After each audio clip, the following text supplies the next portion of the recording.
Ayun na, tapos ko na yung wiring na ito.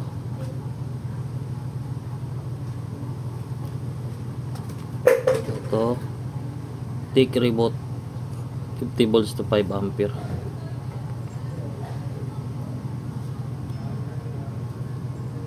Nung una kasi gumagana lang yung ano lang, voltage lang nakikita.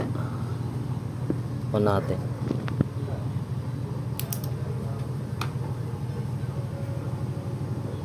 Yan. Kita na yung voltage, ampere, tsaka wattage. Ito yung load niya ngayon, yung pan.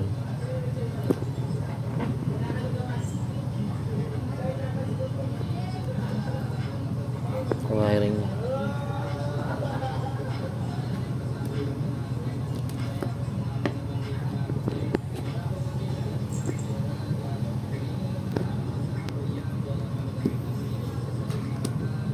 Ito talaga yung pinaka power. Bali load lang tong malaki.